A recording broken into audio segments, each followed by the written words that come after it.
Hello, you're very welcome to episode 46 of the Take a Poll podcast with Andy Cummins and Declan Carroll.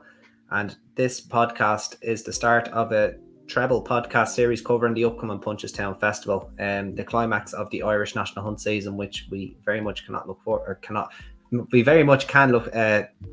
to. It's very, very, very exciting stuff. As usual, Dec, how are things with yourself? How are you? All good. Wouldn't mind a few winners. I think we've had about 600 placed horses in a row over the last few pods. Yeah. But hopefully, there's hardly a more competitive week to try get back into winners, but plenty of handicaps for us to get stuck in anyway. Absolutely, yeah. No, I think we're gonna do a pretty good job of it. We usually turn up at the big festivals, and we turn up most of the year. It's your turn now. You turn up at the big festivals. That's the plan. Let's hope so. We did hit the crossbar a good bit. Tap 45. Like, if anybody didn't listen back, you can put Last Ammo in your tracker. He will win. He will win either next day out or the Galway Festival, one or the other. Real eye catch him running that last race at Navan. So I'm going to keep him very close and on side going forward. But Dec, we had a competition courtesy of Punchestown, who were very nice to offer us 8 tickets in which to give away on this podcast to our loyal listeners, which obviously we very much appreciate. And if anybody is hemming and hawing about going to the Punchestown Festival, I could not recommend it enough. It's a fantastic 5 days racing, not just for all the big races, but even the smaller races. Some of the reactions you get from even smaller connections, local trainers, etc., winning, and you just great racing people there as well. Great track, big area. It's a terrific day out. I don't know if you've anything else to add there, Dec. I know you have the winners to hand there, so I'll let you mention them as well. I just want to say Punchestown contacted us.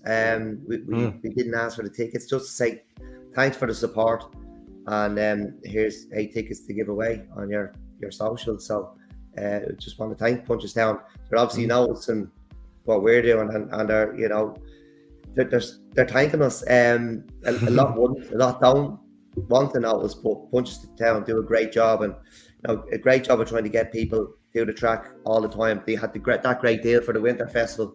The Winter Festival back in November when it was €20 for the weekend. They deserve all the support they get, and I hope you have a great week. I hope the weather's good and there's a big turnout. And look, if you've ever had any queries, you drop Punchestown an email, they'll come back to you straight away. They're absolutely brilliant. But I get on to reading out the winners anyway. We forwarded them here, so it was 4 pairs of tickets, and we drew 4 names. Of course, is Richard Williams, and the handle is Reggie Wu 83. Darren Kennedy, the handle is Darren K 53108414. Hope that's not his phone number there. Yeah. Jamie Wren, Jamie_Wren, and then Paul S. EFCL9. I assume that's Everton, or we might take them back. Well done, lads. We'll tag this in on a tweet later on when we put this up. Well done, and hopefully see us there during the week. Yeah, absolutely. Let us know what day you want to attend. It's either Tuesday, Wednesday, or Thursday, and we'll be more than happy to have a point with you if you do have the pleasure of bumping into us, or displeasure of bumping into us, depending on what way you think of us.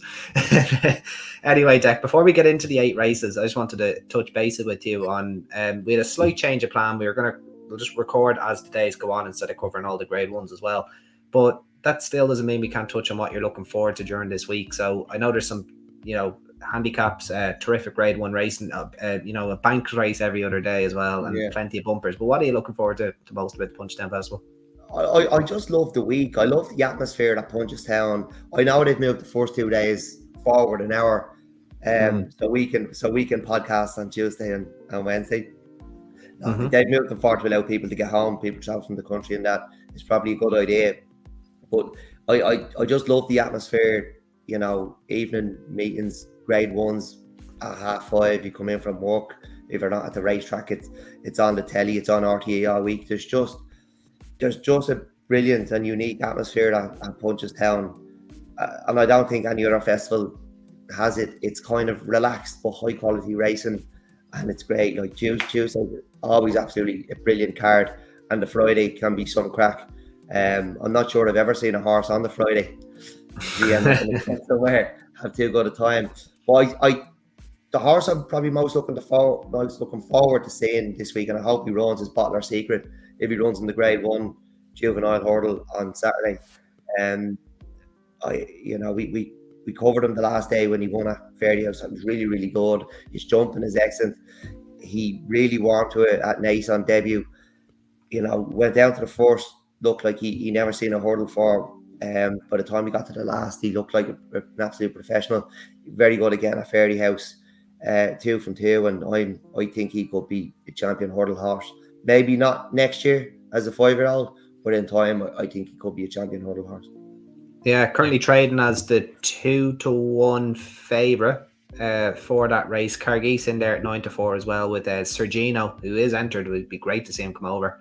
It could be one of the races of the week, and he beat a very good horse in Carol de Terrell as well, Philip Fenton, who I hope to see go chasing next year. I think that's strong form. I completely agree with you from Fairyhouse. Look, I'm just looking forward to the whole week as well. I cannot wait. And I think what people don't notice about Punchestown is people would compare it to Aintree and Cheltenham. It's not Aintree. It's not Cheltenham. It has a bit of everything. It's not all about the grade ones. There's if your horses have a level, there's nearly a race for it. And there's plenty of it just covers a bit of everything. Even the point-to-pointers can get involved in those hunter chases and cross countries. It's just a fantastic meeting. Real celebration of the National Hunt season as well. Everything. Yeah, and just like it's not too long ago that the schools in nice clothes for the week. There's just something special about Irish racing, I think. And those little Irishisms, skills clothes, and it's mad stuff when you think about it now. But it makes it brilliant, I think. Yeah. Absolutely. Well, look, it doesn't scream. Nothing screams Punchestown more than the opening race on the opening day. It's the Kildare Hunt Club Cross Country Chase for the Ladies Perpetual Cup. It's a 3-mile race over the banks. Some incredible.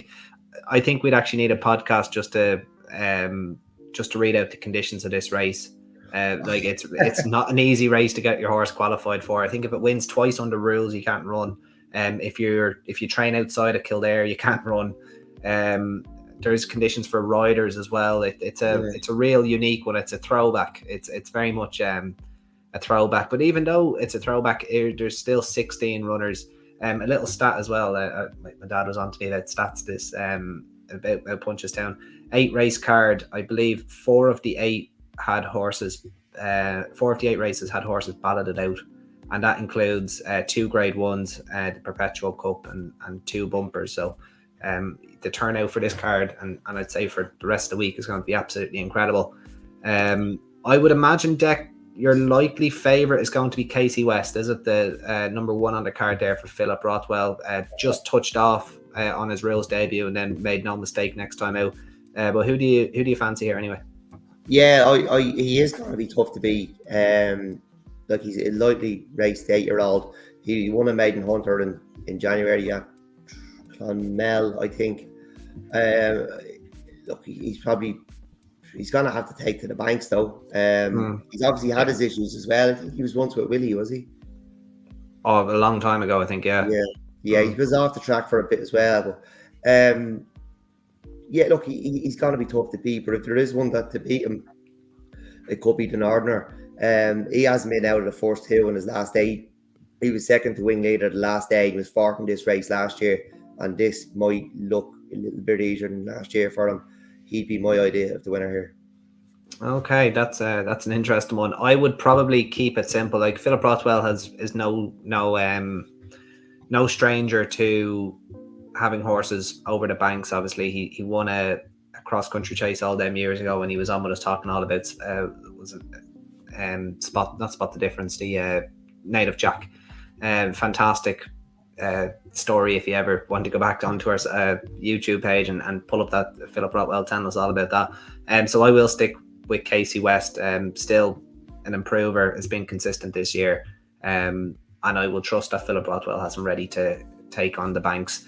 Moving on then, Dec, to the 305, the Bloodstock.com Full Circle Series final, and this is one that we have talked about extensively since the inception of the podcast. A great series, thoroughly enjoyable to follow.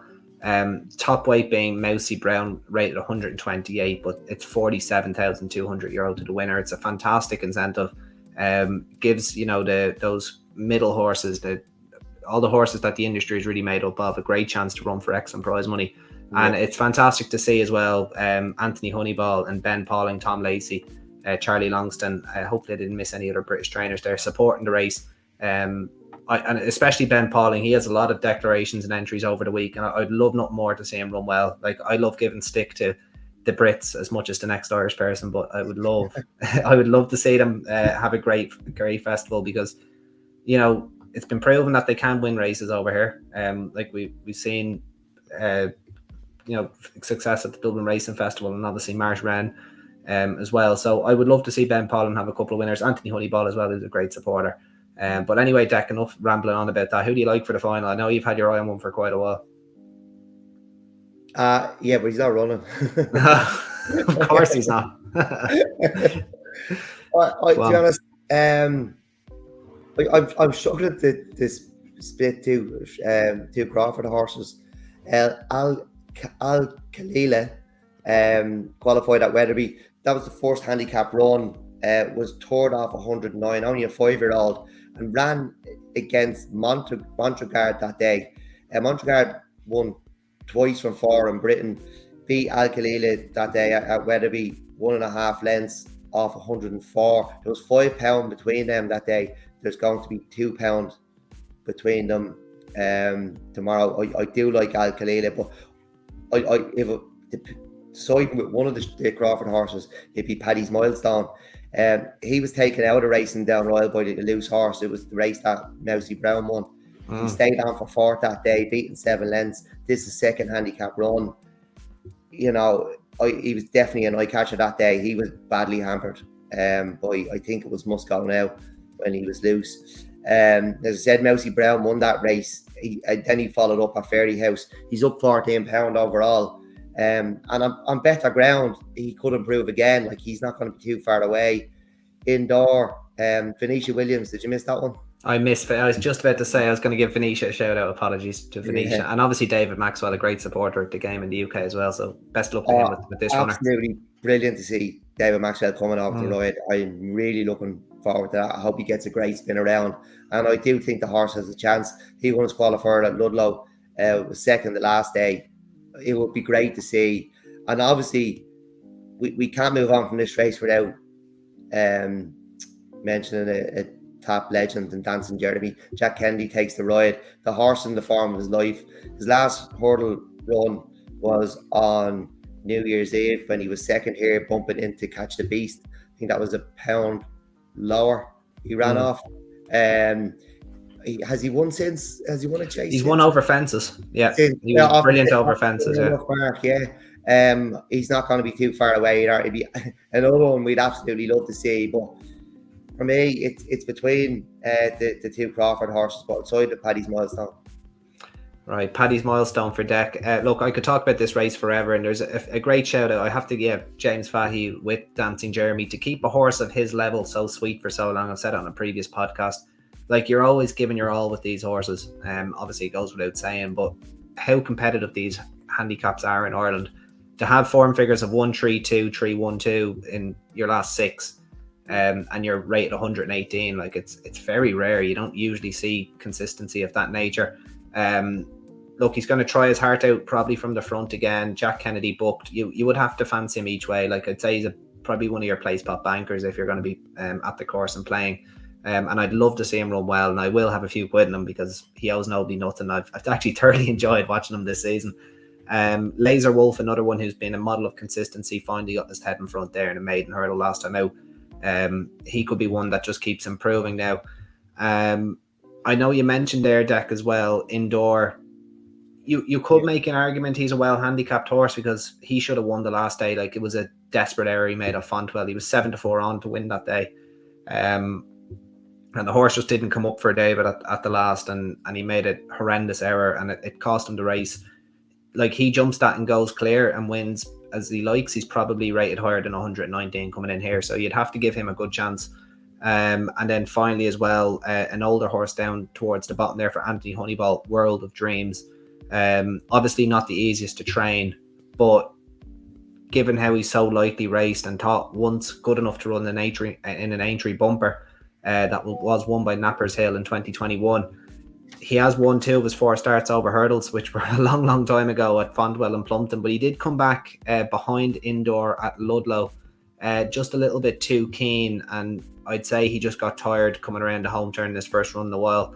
If Anthony Honeyball's bringing him over here, I would imagine the horse is probably fit and ready, and I'd say you could see a much improved performance off 112.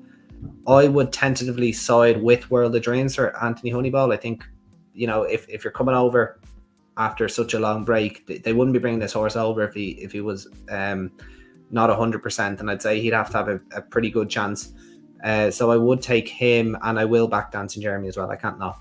So they'd be my 2 for me. But as I said, I would love to see a British result here, and it's one of the only times you'd hear me say that. but it would be great. Me too. It would be absolutely brilliant. I think this is a brilliant race. It's very, very difficult. There's a lot of horses coming here banging form. A lot of them look progressive. It's a really tricky one to work out, and I wouldn't be surprised if any of the 6 I mentioned go in. And just for anyone who wants to make their mind up, the 6 that I would give a chance to: Mousy Brown indoor, Dancing Jeremy, Al Khalila, Montregard, and Paddy's Milestone. But obviously, I'm not claiming 6 of them. I'd take 2, the 2 Crawford horses, Al Khalila and Paddy's Milestone, with probably siding with Paddy's Milestone if I have to go with one.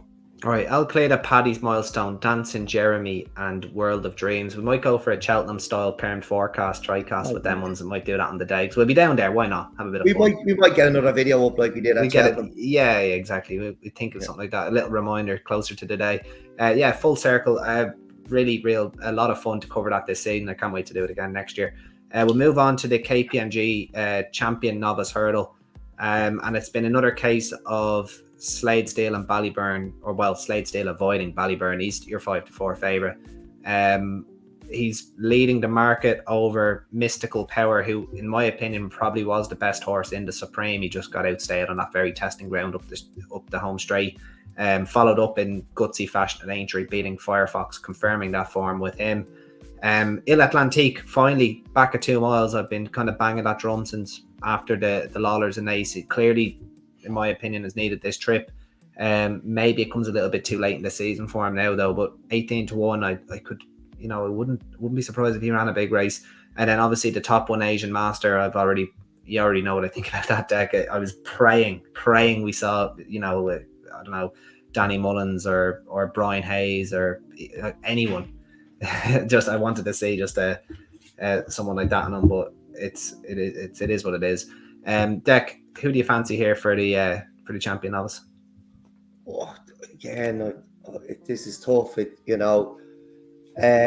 do like Asian Master. I'd probably give Asian Master a go, because I don't think he's going. I know you'd rather see a pro on him, but was he just beaten by being caught wide? Is he going to be? If you do get the opportunity, anyone that's listening to get the opportunity, I said that this could have been one of the best horses in the Supreme, but there's no way you go from standing still.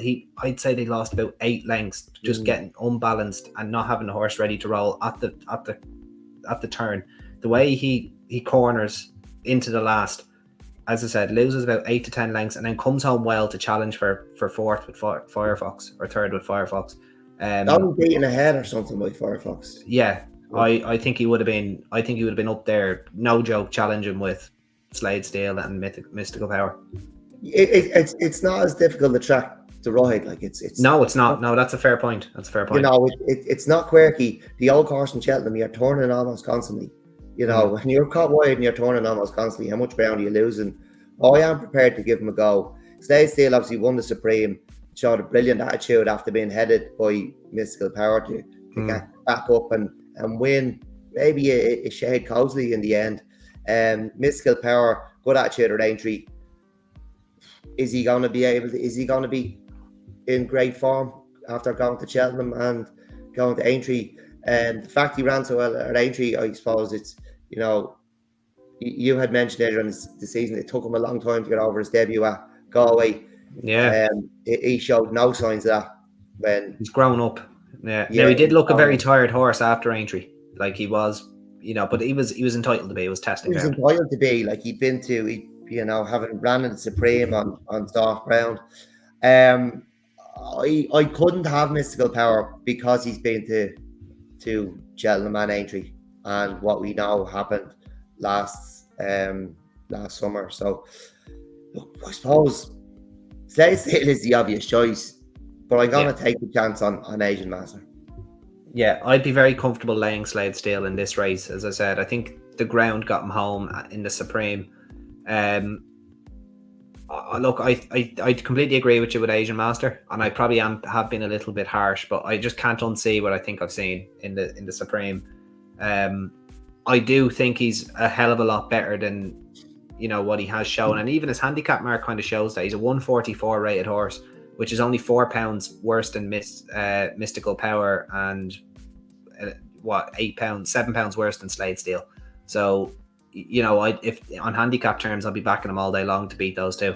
So look, I think he has a fantastic chance, but it's not a race I'm going to probably get too involved in. But as I said, since the Lawlers and Ace Deck, Il Atlantique has looked to me like a crack 2-miler since I've kind of seen him. I think he was outstayed by Reed and Tommy Wrong, and look, they kind of left him for dead at Cheltenham and at Aintree. But for me, a bit of better ground than 2 miles. I would like to see them make a bit of use of him. Just ride him like he's a 2-miler and just see what happens. And he's 18-1. I wouldn't be surprised if he ran his heart out, ran a career best. Whether a career best is good enough to get involved is another thing, but I think he's a big old price, and I'll happily take Il Atlantique with that man Danny Mullins up on him as well. So quite an interesting first grade one of the day there, Dec. Next Would you is say this is the best 2-mile novice hurdle ran all season? look, it probably is, because there's nothing in the UK really, is there? Like there's Django Boy, and then there's Favor and Fortune. Sure, we already saw Favor and Fortune in the Supreme. He would have ran a lot better if he didn't make a hell of a lot of mistakes, but did follow up in the Scottish Champion hurdle. Probably, and they're keeping him over hurdles, so he'd be one to maybe follow next year. But like, who are we missing? That's kind of what I want to know. Yeah, I don't think we're really and the missing. addition of Il Atlantique, like, is that making it way stronger? I would say so. Yeah, I would agree with that. Yeah, it's only missing Ballyburn, isn't it? Really, which is a pity. But look, you can't have everything, I suppose. Especially in this day and age with the way the novice program is. But it is what it is. We'll move on then, Dec. 2 to 4:15, the Killashee Hotel Handicap Hurdle. Lovely hotel. Surely we've an nap at the top here, do we? You probably thought so. We probably well do. I'll let you take it away with it, but I think I know who it is as well. But this could be a controversial one though. Depending on how it goes. Is it the one that's carrying 10 stone 8 down the bottom there, Dec, or is it the one carrying 10 stone 3, or is it there's a few that you would like in here. But anyway, there's no. It's not. Look, again, very, very competitive. But surely, after back on better ground, after a piece of work and a little and Ludlow, away, get a little bit of duty free in. Surely, came back with the cigarettes for the boys. So him and Ray Boy getting their allowances. Yeah, getting the cigarettes and the contraband drink back on the way home. Surely, like. He can't. He's 5'2" though, I think, isn't he? He's very short. Let me see. Is he not odds on? Daddy Longlegs is your 4-1 favourite at the moment. Right. I didn't know we posted for this. Yeah, there's one firm going with prices, so he's your 4-1 favourite. Now, what I would say, Dec, is there's 10 mils due between now and Tuesday. With the water table, like, you could be putting him up as the nap at the top, but I would want to see the ground first, because I think we've already mentioned this, but decent ground is absolutely imperative to Daddy Longlegs, and that's why I say Willie Mullins' eyes lit up when he's on Ludlow the week before trying to get to the Trainers Championship. Like that, it's never ever two testing around there. That's like the British Turles basically. Yeah. So but anyway, go on, Dec, take it away. Who do you like? Look, he canted around Ludlow last week. Nice piece of work, race course gallop. Nicky Henderson verified him. But he got prize money for it. He ran in grade ones the last 2 times before that. The race in February that Ballyburn, won. You know, out of that came Ballybourne, Slade, Steel, Absurd, and Boher Road, who won at Navan on Saturday on the flat. You know, and Daddy Longlegs, they've all followed up from the race. Quite a good race, but probably one we're not appreciating enough. You know, Farragoy was in that race. He burst, unfortunately. That was a really, really good race, as it turns out. We were putting him. I backed him for the Supreme. Yeah, a long time ago. I don't know whether you did, but we gave him a good chance in it. You're right though. He needs fast ground. Punchestown's a dry enough track though. Hopefully, you know, it's going to be in good condition. And if we don't get too much rain, I know it's raining here at the moment. It's rained all afternoon, but the temperature picking up, bit of breeze, it could dry out again if we don't get too much more. And he obviously he's sticking out to me. Yeah. It is a difficult race though.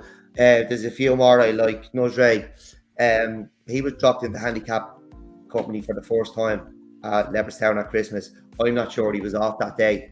I think he finished about 6th. He could be very dangerous here at 139.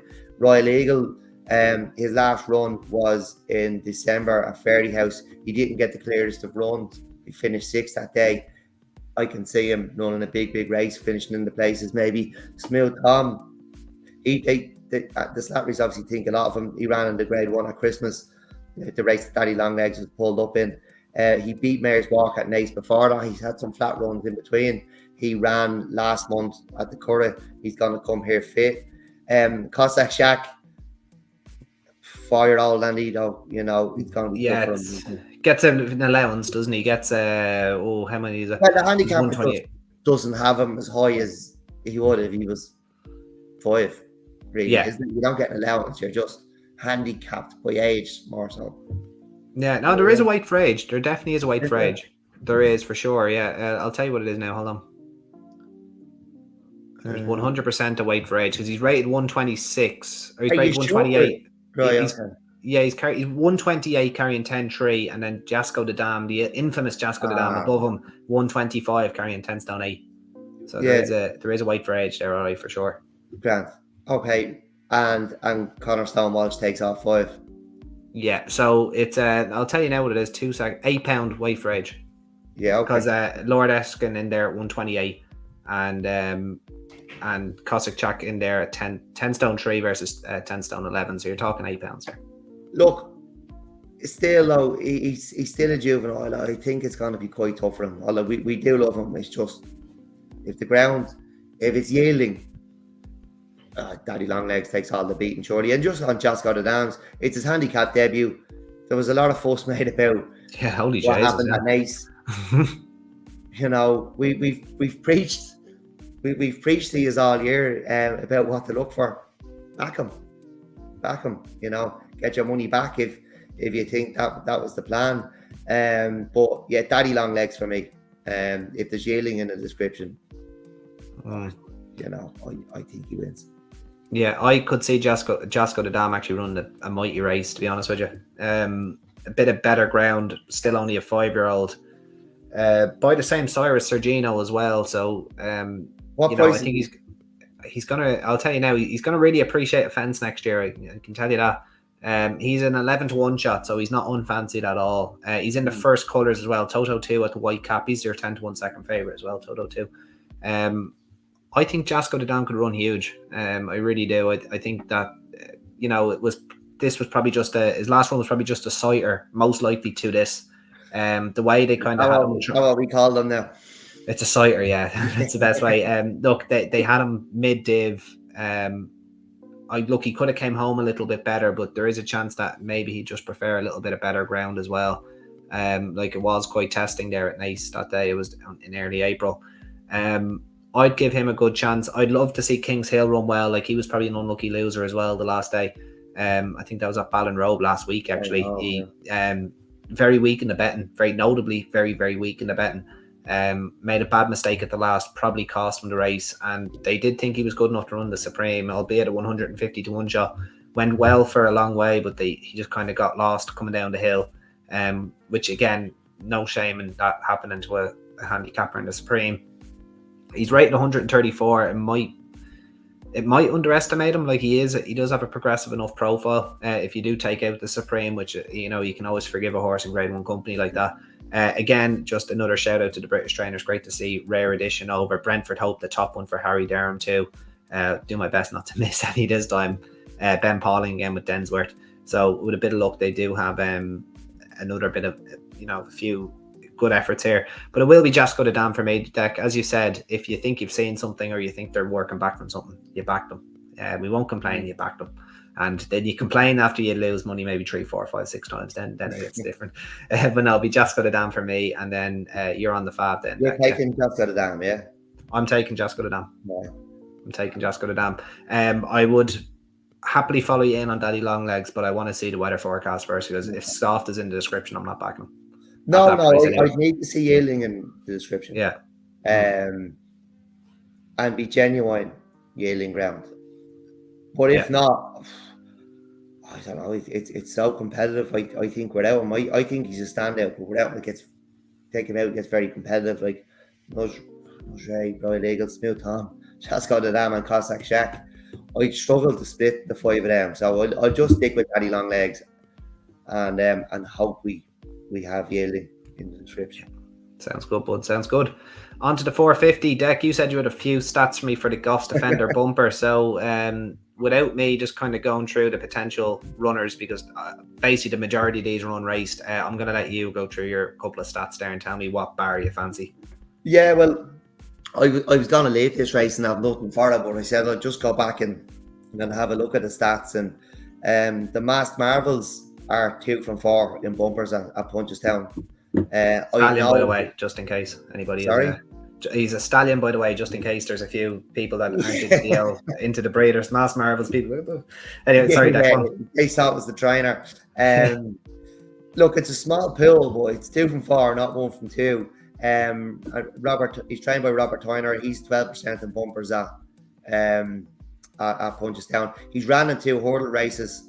Like, that's what we like to see. And he dropped him back into a bumper after running a hurdle. He didn't run too badly the last day. Well beat the first day, but showed a bit the last day. He's called Cobalt St. George.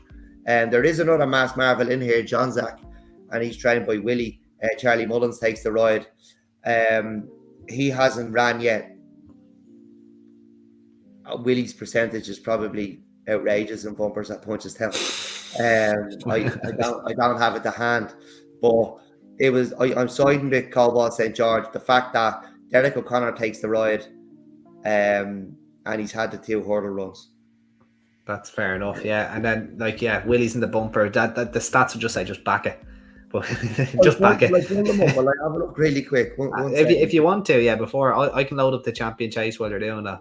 Yeah, if you just I'll put it up and have it in 1 sec. Trainers by me, and he's 24% from 85 from 354. And you'd have to remember he'd often run 2. So how far does this go back? I don't know how far it goes back. He's 24% overall at Punchestown to 2,195 runners. You have to remember with the likes of Willie, he loses percentage in almost every race because he's more than 1 runner. Yeah, true. So he can never be 100%. So 24% I think is phenomenal. 24% from basically a Goffs catalogue of runners. Okay. No, it's in bumpers. Yeah. You could try and get further into it and try and maybe take out times where he's had more than 1 runner, which is basically every time. But yeah, no, it is an interesting one. Look, but Dec, we'll move on to the Champion Chase. So a lot of replies saying what horse we want to see at Punchestown in our competition. Captain Guinness and Spillans Tower dominated. Well, our listeners obviously following us in on those horses. Dino Blue's your 7-4 favourite at the moment. The Champion Chase hero, Captain Guinness, is your 132nd in. Banbridge, people are probably jumping on the decent ground too early there, 4-1. Obviously, as I said, good few meals due now between now as we record on Sunday night and Tuesday. As again, just a gentle reminder, Gentleman to Me ran pretty well in the Champion Chase, in fairness to him, at 11-2. And a few in there, Dicer Dynamo, Psychopath, Ash Tree Meadow, lovely horse, would actually have an outside chance in my opinion. Mascata, I think, having her final run. before she goes off to be a broodmare. And St. Sam as well there, Dec as well. Who do you like?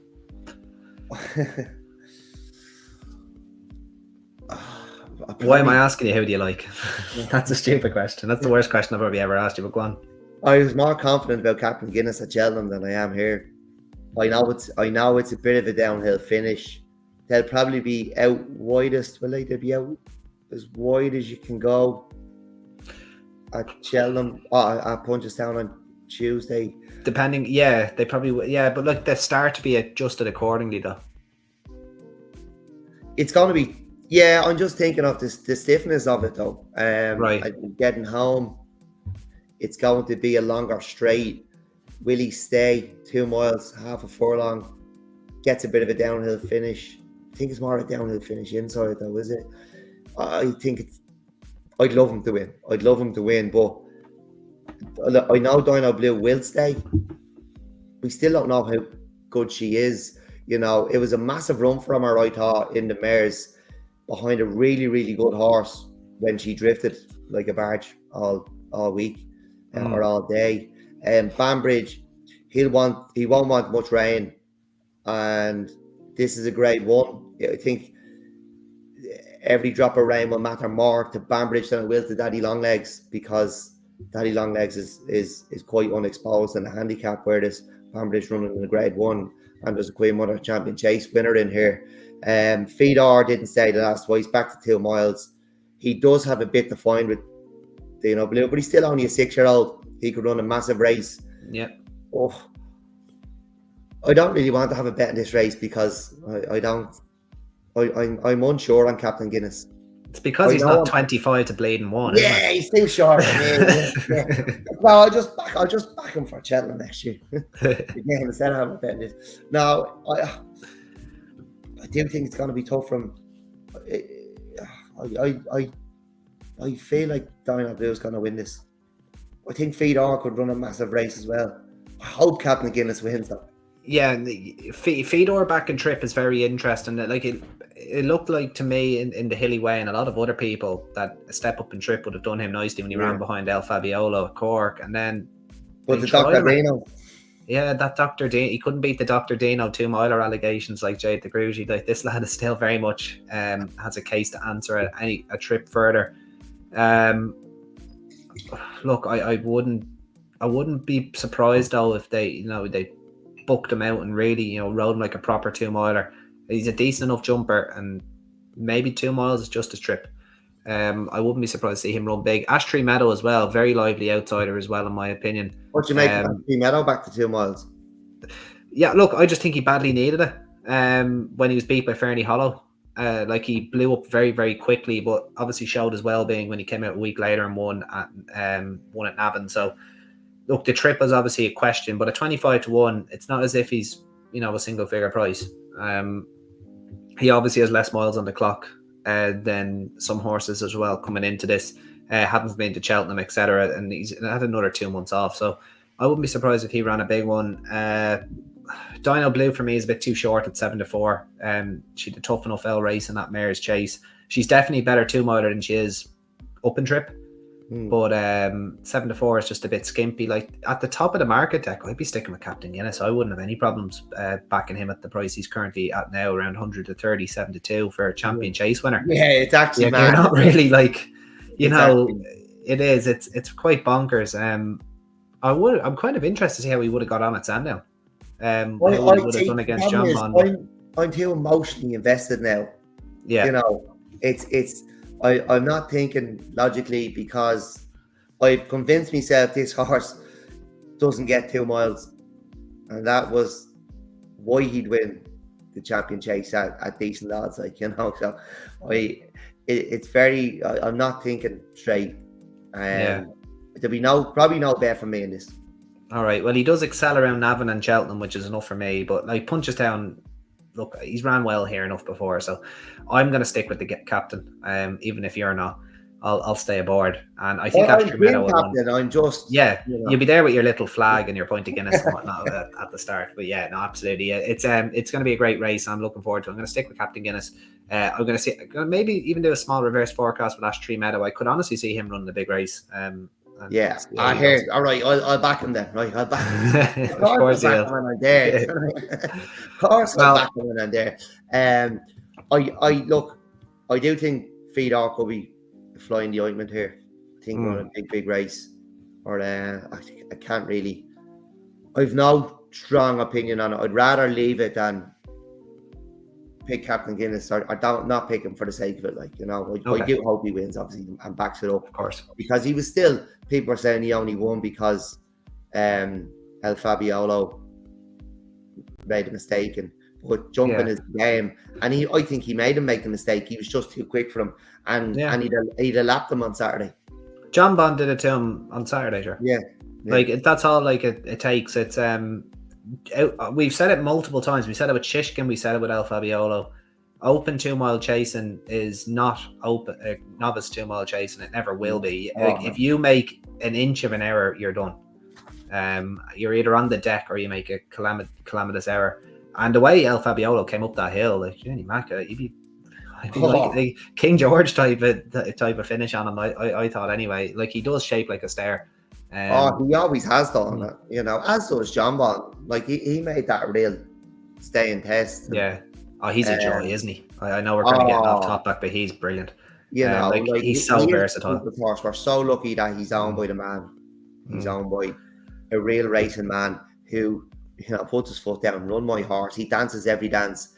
Even, like, can you, like, imagine one of Henderson's other horses that underperformed at Cheltenham earlier on in the season. You know, we probably wouldn't have seen him again. JP says now run him. Pete, we didn't see him at Cheltenham, but he's won at 2.5 for Aintree, and then he's gone and won what again. A celebration! Really well in celebration. Like, that's after having a haymaker in the Clarence house as well.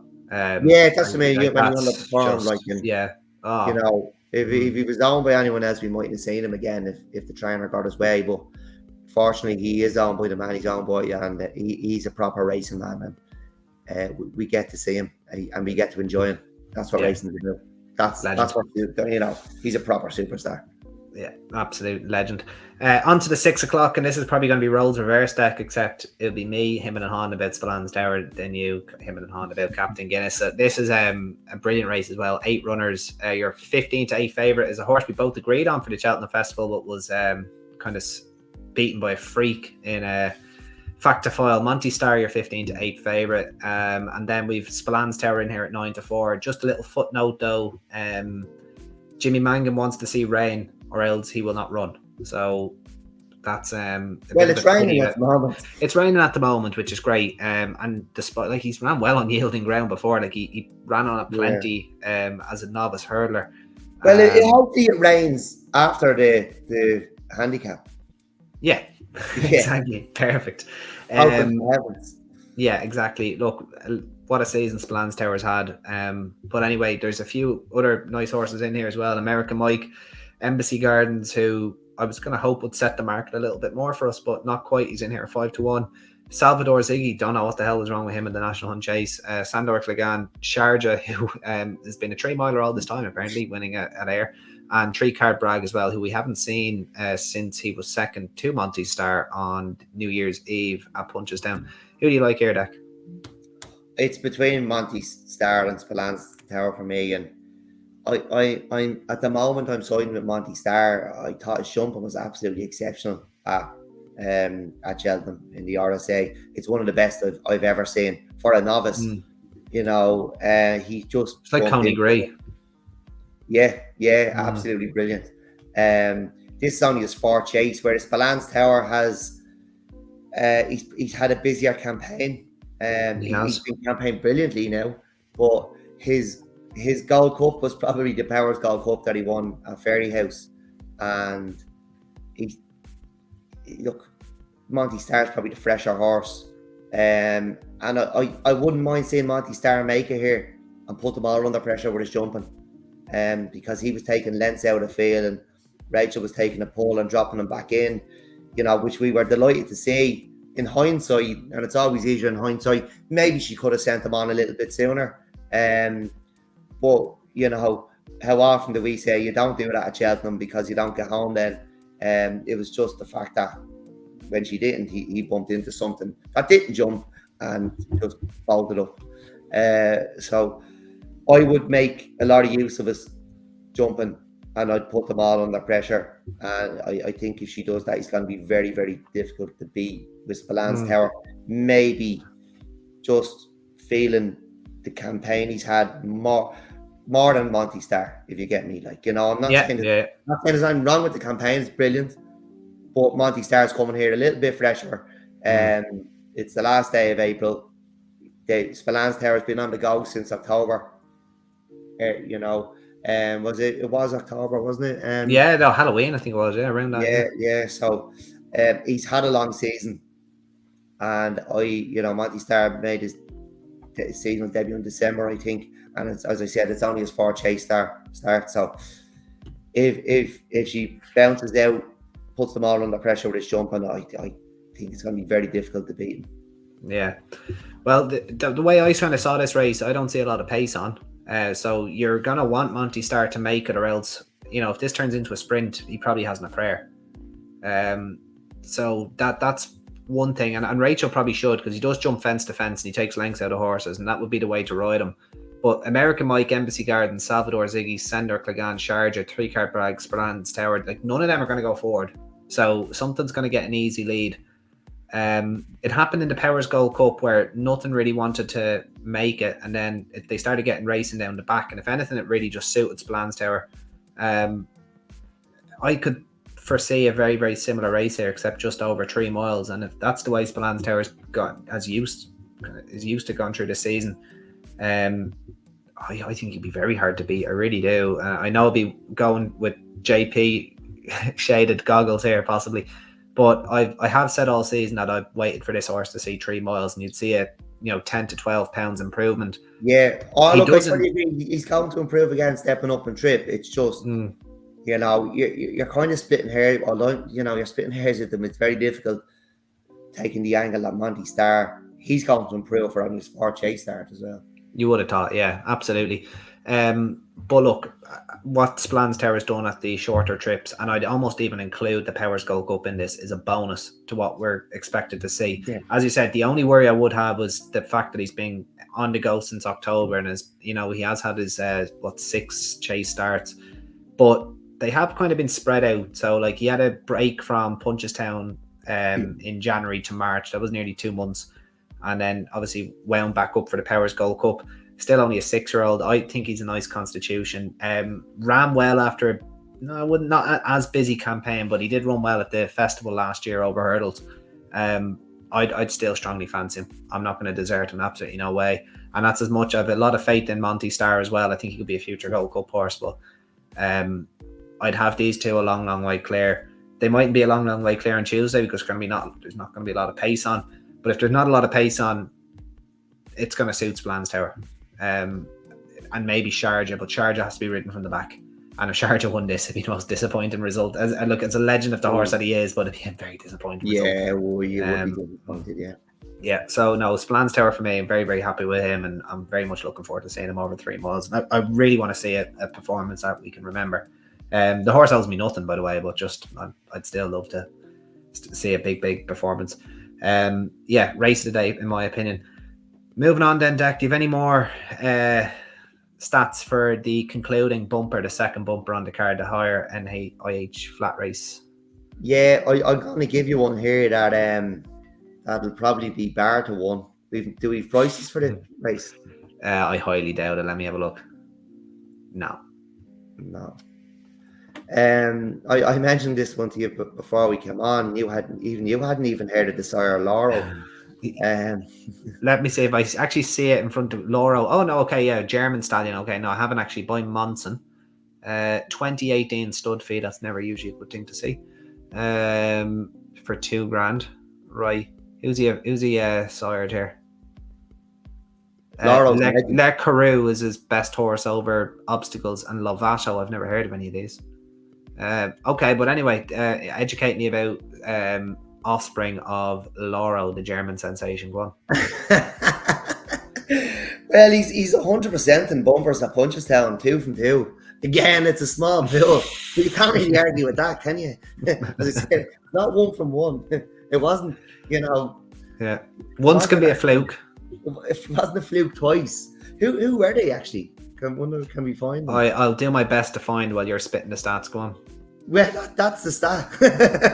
He's 2 from 2 in bumpers. Jumps, IRE, no stats. Okay, flat. I'm probably going back a few years. Right. So Norrow's legend is 2 from 2, and he's got. Come here. These stats are now. I look at them a lot. I look at them quite a bit. More so when I'm struggling to pick something. Like I don't look at them a lot through the national hunt season, but to have an opinion on a race, I will use them from time to time. And you know, on the Irish Racing website, you can look up the stats and you can find the sire percentage. Yeah. You can find it for on the flat for 2-year-old, 3-year-old, and 4-year-old up races. Or on jumps, you can find it for hurdles, chases, and bumpers. And you know, if a sire has a good stat, he has a good stat. Like I'm not into trends, but I do like these stats. And then you can have a look at the trainer stat. If you're pulling up a good trainer stat and a good sire stat, you know, the horse surely has to have a chance. Like, you know, look, have a go at yourselves. You will find winners from it. It takes a bit of the fun out for me. Like, it's usually when I can't have an opinion on a race, like in a bumper. Now Pat Fatty doesn't have a great stat in bumpers, but the sire does. He's 2 from 2, so he could run a big race. Like if they go well at the track, they go well at the track. Like that's it, yeah. No, and he could run a big race at Barta 1. Yeah, Duke Dalliere is one I found. Henry de Bromhead trained by Loro, and we're very lucky because that stat could have been under jeopardy. He was due to run in a Punchestown bumper at the 2018 Punchestown Festival. Was non-runner because he was lame, so that probably somehow saved the. He ran Yeah, he could have been 3 from 3 if he ran. I'm still looking. I'm still looking. But I haven't found a horse that's ran in a bumper by this horse at Punchestown. Oh, here's Paul Nolan, Helico Conti. Did he run him one? Oh yeah, dropped. That was a horse that won at big odds. Yeah, that was at Ferry House, but it wasn't at Punchestown. He did he won a Ferry House bumper under Finney Maguire in 2022. Won at big odds after dropping back into bumpers from a hurdle run. Yeah, I remember that.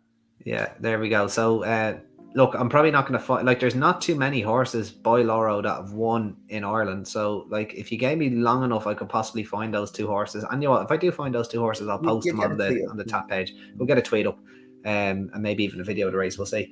But that's going to bring an end to the Tap 46. Very, very thoroughly enjoyable podcast, I have to say.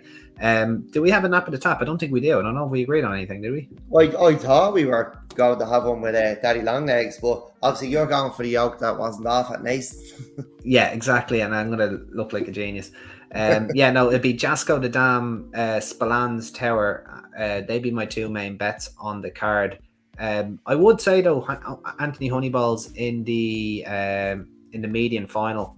The full circle, I'll just get his name real quick now. World of Dreams. I'll pop him up as well. I think he could run a big race. So they'd be my 3 for a little tricksy. Dec, do you have anything that you want to just highlight again before we head off? Look, if there's yielding in the description, I really like Daddy Longlegs. I do. The full circle series is the final. It's very, very competitive, but I do like Crawford's too, and Paddy's Milestone. He could be another one at Barta 1. And if you go back and watch that down Royal race, like, you know, he's got to have a good chance here. I have to have a euro each way double with the 2 bumper horses. I couldn't not. 200. Bleeding crystal ball stuff if those 2 win. Oh, I tell you. And you know, we kind of have to do the double though, don't we, Captain Guinness and Spallan's Tower, even though we don't really fancy them. Well, I don't really fancy other than, but I'm not going to let that go. I'm still going to have a 5 double on. Yeah, I'm going to do the double. And I say most listeners will probably do the double as well. So yeah, I imagine it's already done if they can. Yeah. Yeah, that'd be it. And I'm looking forward to the rest of the week then. Yeah, we'll be back 2 more times this week to cover the rest of the Punchestown Festival. Hopefully plenty of winners between now and then. But until then, that was top 46, the day one of the Punchestown Festival, guys. We will talk to you later. Thanks for listening. I'll Thank you see very much. Tuesday, hopefully. That's it. All the best, guys. Bye-bye.